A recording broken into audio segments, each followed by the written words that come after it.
విశాఖపట్నంలోని గురుపం మార్కెట్ సమీపంలో ఉన్న ఆర్యవైశ్య సమాజం వారి ఇలవేల్పుగా గౌరవించే శ్రీ కన్యకా పరమేశ్వరి ఆలయం 1 శతాబ్దానికి పైగా పురాతనమైనది. శ్రీ కన్యకా పరమేశ్వరి విశ్వమాత పార్వతి యొక్క అవతారం.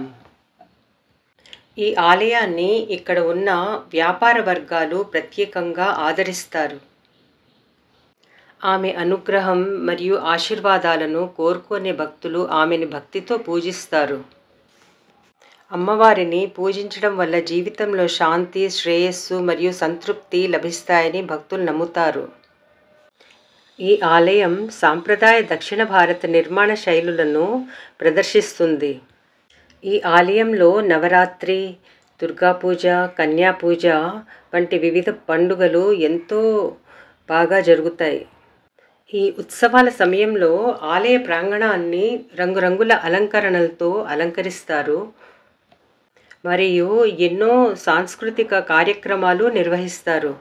ఈ ఆలయం ఎన్నో సమాజ సంక్షేమ కార్యకలాపాల్లో కూడా పాల్గొంటుంది. భక్తులకు ఉచితంగా భోజనం అందించడం, తర్వాత మెడికల్ క్యాంప్స్ నిర్వహించడం మరియు పేద పిల్లలకు విద్యా కార్యక్రమాలకు మద్దతు ఇవ్వడం వంటివి ఇందులో ఒక భాగమండి. ఈ ఆలయం వాసవి మాత పూజలకు ప్రసిద్ధి చెందింది. దసరా సమయంలో అమ్మవారిని వివిధ అవతారాలలో అలంకరిస్తారు. వివిధ కార్యక్రమాలు మరియు సామూహిక పూజలను ఇక్కడ నిర్వహిస్తారు. ఈ ఆలయానికి సులభంగా చేరుకోవచ్చు. ఇప్పుడు ఇక్కడ రోడ్స్ కూడా చాలా వెడల్పు చేశారు. భక్తులు శ్రీ కన్యకా పరమేశ్వరి అమ్మవారిని ప్రార్థిస్తే కుబేరుని మించిన సంపద కలుగుతుందని నమ్ముతారు. అమ్మవారి పుట్టినరోజు మరియు ఆమె అత్యున్నత త్యాగం చేసిన రోజు రెండిటిని భక్తితో జరుపుకుంటారు. ప్రతి సంవత్సరం దాదాపు 5 లక్షల మంది భక్తులు ఇక్కడ వచ్చి దర్శనం చేసుకుంటారు. శ్రీ కన్యకా పరమేశ్వరి అమ్మవారి ఆలయం యొక్క ఆవరణలో భక్తులు నిత్యం వచ్చి శ్రీ లలితా సహస్రనామం, దేవీనామ స్తోత్రములు, మంగళహారతి ఎంతో మధురంగా గానం చేస్తారు.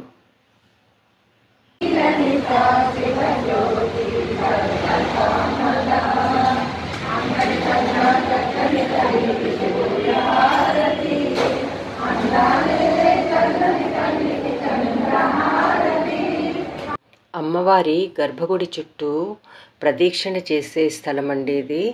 ఇక్కడ మీరు ఎంతో పురాతనమైన దక్షిణ భారత శైలిలో ఈ స్తంభాలు చూడవచ్చు. ఇంకా ఎన్నో విగ్రహాలు ఉంటాయండి. దర్శనం చేసుకుంటూ ప్రదక్షిణ చేయొచ్చండి. ఇక్కడ పండుగ రోజుల్లో అయితే వేల సంఖ్యలో వస్తారండి. ఇక్కడ విశాఖపట్నంలోని గురుపం మార్కెట్ సమీపంలో ఉన్న శ్రీ వాసవి కన్యకా పరమేశ్వరి అమ్మవారి ఆలయం దర్శనం చేసుకున్నాక ఇప్పుడు మనం ఎదురుగా ఉన్న ఖాటూ శ్యామ్ బాబా అంటే శ్రీకృష్ణుడి ఆలయం దర్శనం చేసుకుందాం. రాజస్థానీ కమ్యూనిటీ వారు నిర్మాణం చేసిన శ్రీ శ్యామ్ మందిరం ఎంతో విశాలంగా అందంగా ఉంటుంది. ఇక్కడ ఈ ఆలయంలో శ్రీ శ్యామ్ బాబా అంటే శ్రీకృష్ణుని ఆలయం, శ్రీ సాల్సర్ బాలాజీ ఆలయం అంటే హనుమాన్జీ, ఇంకా విశాఖేశ్వర్ శివ ఆలయం మనం ఇక్కడ దర్శనం చేసుకోవచ్చు. అంటే ఇక్కడ 3 ఆలయాలు ఉంటాయండి ఒకే ఆవరణలో. తిరుపతిలో శ్రీ వెంకటేశ్వర స్వామి దేవస్థానం, అయోధ్యలో రామ్ మందిర్, కాశీలో కాశీ విశ్వనాథ్ టెంపుల్ మన భారతీయులకి ఎంత పవిత్రమైన స్థలములో అంతే అలాగే రాజస్థాన్లో రాజస్థానీ కమ్యూనిటీ వాళ్ళకి సీకర్ జిల్లాలో ఖాటూ విలేజ్లో ఉన్న ఈ టెంపుల్ అంటే ఖాటూ శ్యామ్ బాబా మందిరం చాలా వాళ్ళకి నమ్మకం అండి. అందుకే మన వైజాగ్లో కూడా రాజస్థానీ వాళ్ళు ఈ టెంపుల్ని నిర్మాణం చేశారు. ఈ ఆలయం ఒక ప్రాంగణంలోనే శ్రీ సాల్సర్ బాలాజీ మందిర్ అంటే హనుమాన్జీ ఆలయం ఉంటుంది. అయితే రాజస్థాన్లో ఉన్న శ్రీ సాల్సర్ బాలాజీ మందిర్ మన భారతదేశంలోనే చాలా ప్రసిద్ధి. ఈ ఆలయం హనుమాన్ భక్తులకు ఒక ముఖ్యమైన మతపరమైన ప్రదేశం. రండి మనం ఇక్కడ దర్శనం చేసుకుందాం. శ్రీ సాల్సర్ బాలాజీ ఆలయం రాజస్థాన్లో చురు జిల్లాలో ఉంటుందండి. మరియు ఇక్కడ ఏడాది పొడుగునా డివోటీస్ వస్తారండి దర్శనం చేసుకోవడానికి. భారతదేశంలో గడ్డం మరియు మీసాలు కలిగిన ఏకైక హనుమాన్జీ ఆలయం అండి ఇది. ఇక్కడ చూడండి, పైన శ్రీరాముల వారు, సీత, లక్ష్మణ్ విగ్రహాలు ఉంటాయి.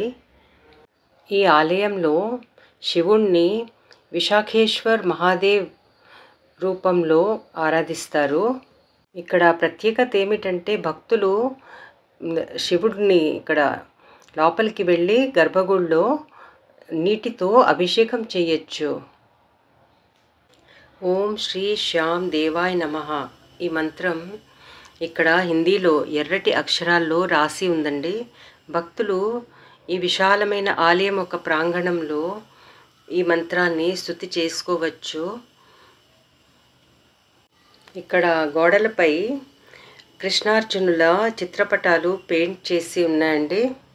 ఈ ఆలయంలో భక్తులు ఒక్కొక్కళ్ళు పూజారి గారి ముందు వచ్చి కూర్చొని తీర్థం పుచ్చుకుంటారండి. ఇక్కడ పొద్దుట 5:30 నుంచి 12:30 వరకు వచ్చి ఇక్కడ మనం దర్శనం చేసుకోవచ్చు. అలాగే సాయంత్రం 4:30 నుంచి రాత్రి 9:30 వరకు ఓపెన్ చేసి ఉంటుందండి టెంపుల్. ఇక్కడ హోలీ, దీపావళి, జన్మాష్టమి, కార్తిక్ ఏకాదశి, వార్షిక్ ఏకాదశి వంటి ఫెస్టివల్ సెలబ్రేట్ చేస్తారు చాలా వైభవంగా. ఇక్కడ రాజస్థానీ పద్ధతిలో పూజలు చేస్తారండి. ఇక్కడ ఎర్రటి వస్త్రంలో కొబ్బరికాయలు, ఇంకా వైట్ కలర్ స్లిప్స్ అవి కనిపిస్తున్నాయి కదా, భక్తులు వచ్చి ఇలా కడతారండి. ఇక్కడ ఏంటంటే ఒక నీట్ అండ్ క్లీన్ పేపర్ మీద వాళ్ళకున్న సమస్యలు లేక వాళ్ళకి ఏవైనా కోరికలు ఉంటే అవి రాసి, దాంతోపాటు వాళ్ళ పేరు, చిరునామా కూడా క్లియర్గా రాసి ఇక్కడ ఇలాగా కడతారండి. సో అవి పూర్తయితే అప్పుడు వాళ్ళు మళ్ళీ వచ్చి దేవుడికి ఎంతో బాగా పూజ అది చేసుకుంటారు. వాళ్ళకి చాలా నమ్మకం అండి, ఇలా కడితే తప్పకుండా వాళ్ళ కోరిక తీరుతుందని. ఇక్కడ ఒక వాద్య యంత్రం కనిపిస్తుంది కదా. సో ఇప్పుడు మనం కిందకి దిగుతున్నామండి. కింద దిగాక ఒక పెద్ద హాల్ ఉంటుంది, చాలా నీట్గాను. అక్కడ నిత్యం మార్నింగ్ 12:30 తర్వాత 1 గంటకి అన్నదానం అవుతుందండి. అన్నప్రసాదం అందరికీ పంచుతారు అక్కడ. చూసారు కదా ఎంత బాగుందో అని విశాలంగా. వెల్కమ్ టు మై ఛానల్ విజయ ఎర్రమిల్లి.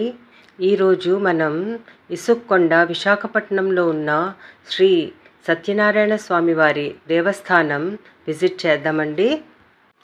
ఈ ఆలయం కట్టి 200 సంవత్సరాలు అయింది. ఇక్కడ ఎదురుగా మీరు ధ్వజస్తంభం చూస్తున్నారు కదా. ఈ ఆలయం చాలా విశాలంగా బ్యూటిఫుల్గా ఉంటుందండి. చాలా ప్రశాంతంగా ఉంటుంది ఇక్కడికి వస్తే.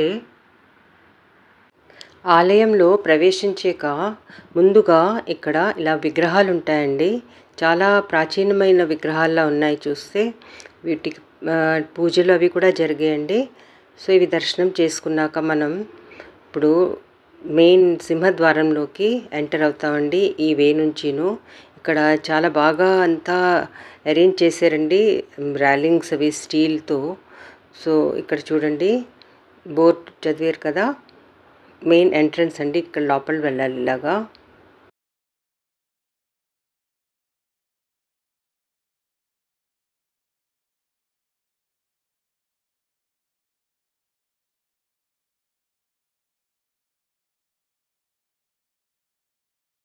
ఇక్కడ పౌర్ణిమ రోజు వచ్చి దర్శనం చేసుకొని ధ్వజస్తంభం చుట్టూ 5 సార్లు తిరిగి దేవుడిని ఇక్కడ మొక్కుకుంటే తప్పకుండా అన్ని కోరికలు తీరుతాయని భక్తులకి చాలా నమ్మకం అండి.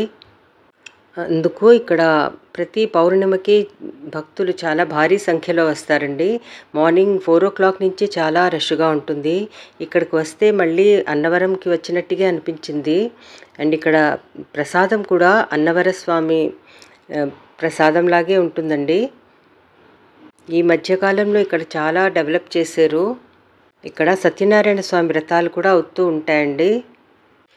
ఈ ఆలయం కేజీహెచ్ ప్రెమిసెస్లో ఉంది కాబట్టి ఇక్కడ మెడికల్ స్టాఫ్, డాక్టర్స్, తర్వాత పేషెంట్స్ కూడా ఇక్కడ ఎక్కువ సంఖ్యలోనే వస్తూ ఉంటారండి. శ్రీ కన్యకా పరమేశ్వరి ఆలయం, శ్రీ శ్యామ్ మందిర్, ఇంకా శ్రీ సత్యనారాయణ స్వామి ఆలయం, ఈ 3 టెంపుల్స్ మనం ఇప్పుడు విజిట్ చేసేవండి. మీరు video like, share and subscribe చేయండి. మళ్ళీ కలుస్తానండి వచ్చే వీడియోలో. అప్పటి వరకు సెలవు. నమస్తే.